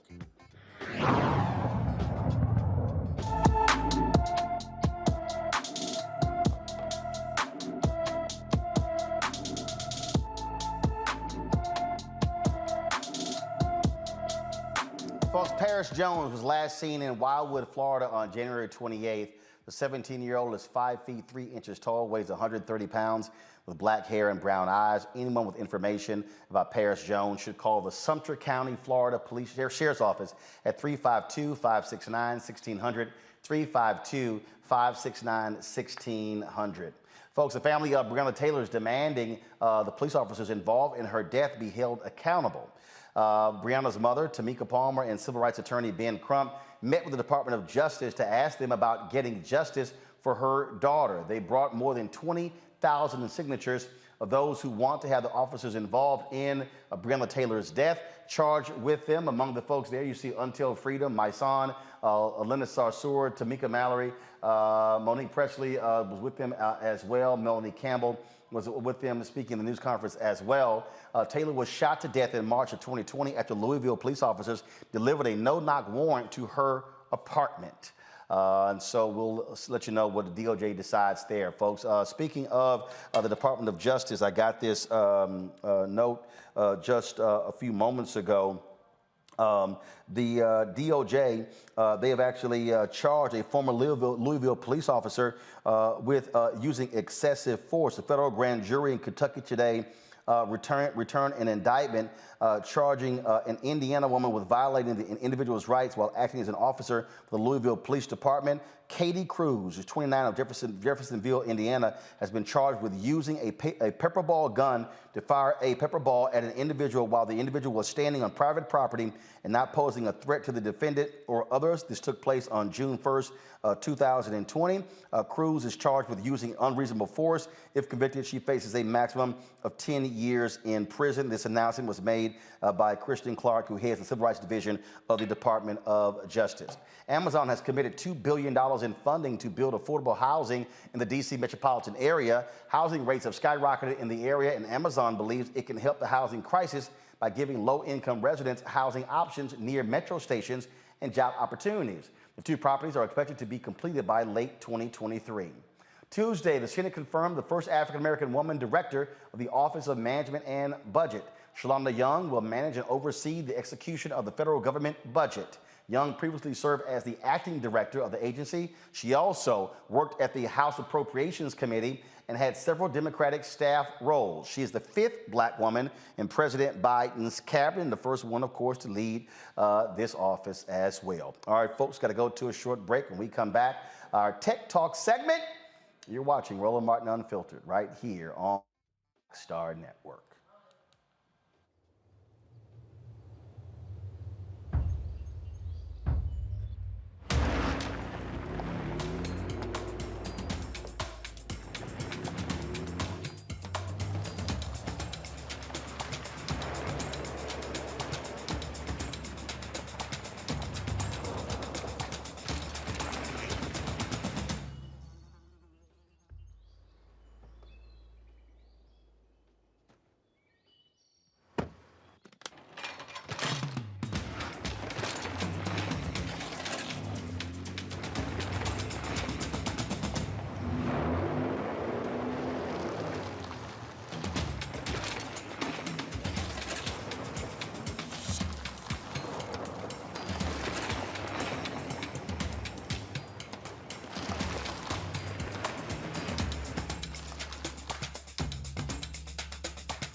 My name is Charlie Wilson. Hi, I'm Sally Richardson Whitfield. And I'm Dondre Whitfield. Hey everybody, this is your man Fred Hammond, and you're watching Roland Martin, my man, Unfiltered.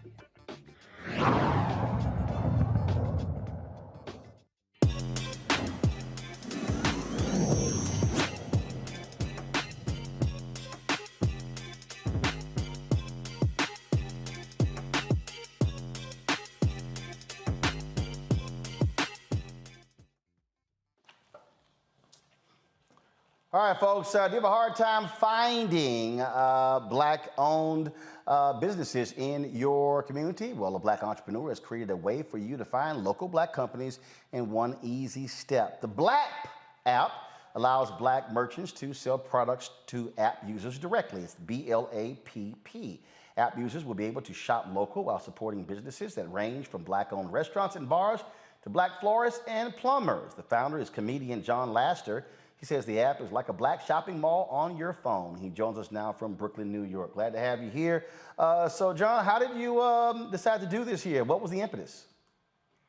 The impetus was watching somebody get choked out on TV. That was my exact same height, exact same weight, exact same skin color. And I decided to do something about it this time.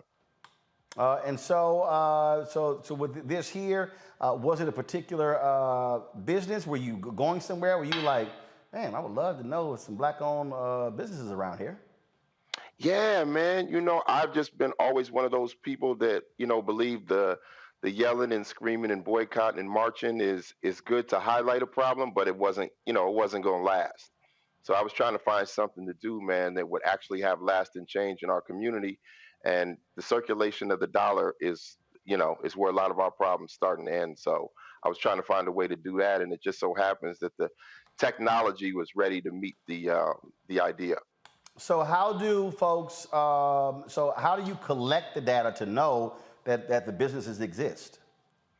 Well, what we ended up doing was we were able to, it's called an API, but scrape the public data API for Black-owned businesses, and we found out there was 40 or 50,000 of them.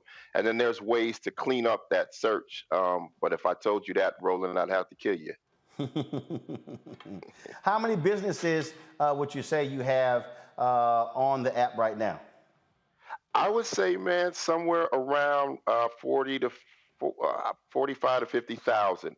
And because it works around the world, and the first question a lot of people ask me, hey, does it work in Dallas? Does it work in St. Louis? Does it work in Seattle? It works in Cedar Rapids, Iowa. It works in Eugene. It works in Toronto. It works in Amsterdam. We put a lot of work into this joint. Questions from our panel. Breonna, I'll start with you. Yes, thank you so much for doing this, because it does really help us to keep our money in our community and fix some of the issues that we've been talking over this segment. One of my main questions is, does it have an ability, kind of like Yelp, so once we go to the business or so forth, for one of us to rate how our experiences with the company, or it just itemizes the closest black hairdresser you have near you, etc. Right. Well, what I did in the app for now, just for now, was you are able to access Yelp and put your reviews in there. For the early going of this, I hate to say this, but I wanted to keep a lot of the negativity out. So I was like, let Yelp deal with that, and we'll just deal with identifying the businesses for now. At some point in time, we will probably have our own ability to review businesses, though. Yeah, I think that it's important for that aspect, because I think a lot of our people do not primarily go to Black-owned businesses if they feel the service is different or whatnot. But if they can also see that we have Black-owned businesses that are excelling, that have great customer service and so forth, and we elevate those and reward those, or have other ones go up to that standard, it helps. Just an idea. Oh yeah, no doubt. I mean, the Yelp information is right there in the app, so it's not like it's literally at the bottom of the screen of the businesses. Like I said, we just chose not to do it inside the app. But if you open up the app, you'll see right there in the corner there's a Yelp review that you can access in one touch. So it's literally a touch away if you want to access that. We didn't leave it out. Yeah. Is the app geolocated? In the sense of okay, perfect. Wherever you're standing, as soon as you open it up, it'll tell you there's no thinking involved, because I needed it to be simple. Oftentimes people want to help you, but you got to help me help you. I'm not going out of my way to do much of anything. So yes, it's geolocated. Robert, question. Well, I think it's a great app. I think it's a great concept. So if you are a Black-owned business, how do you get yourself on the app? How can you make sure to people that you're included in this, so we can get the maximum number of Black businesses included? And I got a follow-up after that. Okay. So in the event that, because none of this tech is perfect, in the back of the app, in the third screen, we added you could just hit these three dots, but we have a feature where it says add a business. So if you are a brick and mortar business, you could just hit add a business, start typing it in, it'll autofill, submit it, and then the business will be, cleared and uploaded. If you're an online business, because we also have online businesses, then we have to verify it on the back end, and then we'll get it on the app like that. But we actually, just a couple weeks ago, 4 or 5 weeks ago, added an add a business feature just for that reason. Absolutely. And me and Roland we've had things like this before. We've talked about this. Is there a way to add a feature that lets you know what a particular Black business is out of before I get there? So like if you out of Whiting, let me know you're out of Whiting before I drive there. There's something like that. Can we include that button in there? That's going to be in our BLAPP Prime. Competing with Amazon, I see. Okay. Yeah, once we get to BLAPP Prime. Yeah, just let me know before I leave the house what you out of. That's all I ask. I just want to know what you out of before I get there. There you go. Yes. There you go. Robert, just pick the phone up and call somebody. That's all you got to do. Just call. Y'all, the app is called BLAPP, BLAPP. You can download that. John, would certainly appreciate it. Good luck with it. Yo, Roland, I really appreciate you bringing me on, man, to help get some light on this joint. I truly appreciate it. All right. I appreciate it. Thank you so very much. Okay, thank you. All right, folks. Our final story, it's a sad one. Chicago broadcaster and journalist Mary D has passed away at the age of 85. D was a Chicago TV star, 43 years in Chicago broadcasting, nearly all spent at Chicago's WGN. She was an author, a motivational speaker, a panelist, a career coach, and an advocate for violence prevention. It was a number of years ago, Dee was actually abducted, shot, and almost died. As a result, she crawled away for help, and that's when she began to fight on behalf of those who are victims of violence. Dee was inducted into the National Association of Black Journalists Hall of Fame. She also got the Lifetime Achievement Award, as well as the Illinois State President of AARP. She died at the age of 85, folks. What is so shocking and stunning is that this was her last tweet. It was actually sent yesterday, and it was sent to the family of Purvis the Blues Man Spann. He passed away yesterday at the age of 89 from Alzheimer's, and you see sending prayers and love to Melody, Pierre, and the family. Melody is one of the daughters of Purvis Spann. Pierre is her husband. This was the last tweet that was sent out by Mary D.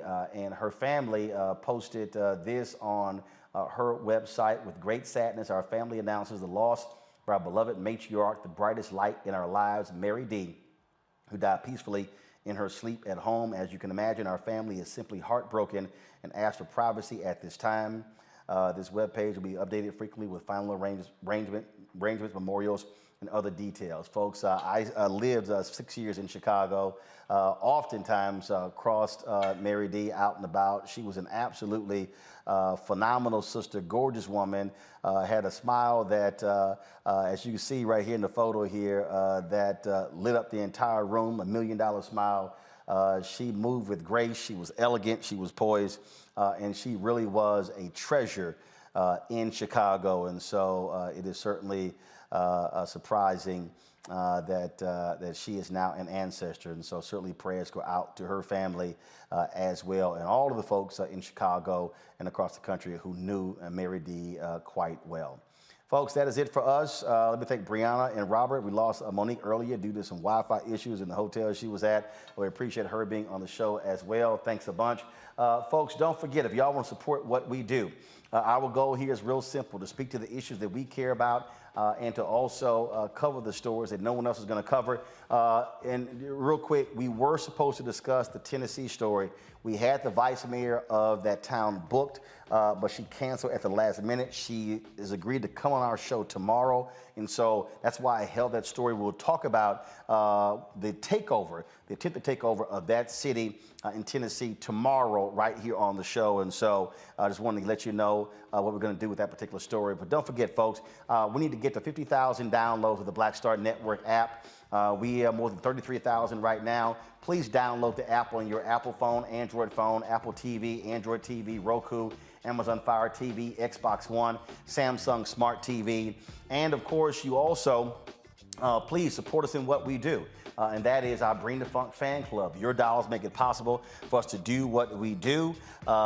So many people have been, supporting us, have been standing with us. Let me give a shout out to some of those people. These are the folks, I told y'all folks been mailing checks and money orders. Bernice Mullen Lewis, Cheryl Dugan, Joseph Samuels, Vivian Smith, Charlotte Powell, Gwendolyn Hoyes, Timothy Major, Beatrice Madry, Kay Gamba, Cheryl Earl, Dexter Brown, Judith Williams, Henry Cochran, Melanie Tittle, Freddie Smith, Sheila Brooks, SRB Communications, Lisa Jenkins, and others. Cheryl Dugan, let me tell y'all, Cheryl Dugan, Melanie Tittle, as well as Lisa Jenkins. Let me tell you why, y'all, they literally tithe to us every single month. I get a check from them every single month supporting us on the show. So I just wanted to give them and Ernest Mims as well, give them a special shout out. Every month, their check comes in, and so they have been with us since we started. And so that's what I want y'all to know. There are some people who are supporting us, who are standing with us, who've been with us for quite some time, and I certainly appreciate all that they do for us and all of our contributors on the show, people who give to make this show possible. And so thank you so very much again. If you want to send a check or a money order, please do so to P.O. Box 57196, Washington, D.C. 20037. Cash App is $RM Unfiltered. PayPal is R Martin Unfiltered. Venmo is RM Unfiltered. Zelle is roland@rolandsmartin.com. roland@rolandmartinunfiltered.com. Coming up next, if y'all can keep the promo, please, my conversation with the great Richard Roundtree. He, of course, the original Shaft. We had a phenomenal conversation in Los Angeles, talked about that iconic role, other things that he was involved in. He talked about his family. Y'all, it is a fascinating conversation. You do not want to miss this. And so we're going to end this stream, and then we're going to come back. So please, it's more than 2,000 of y'all watching right now. Y'all need to come back. I'm telling you, you're just going to really be blown away by the conversation with my man, Richard Roundtree. I appreciate him sitting down with us.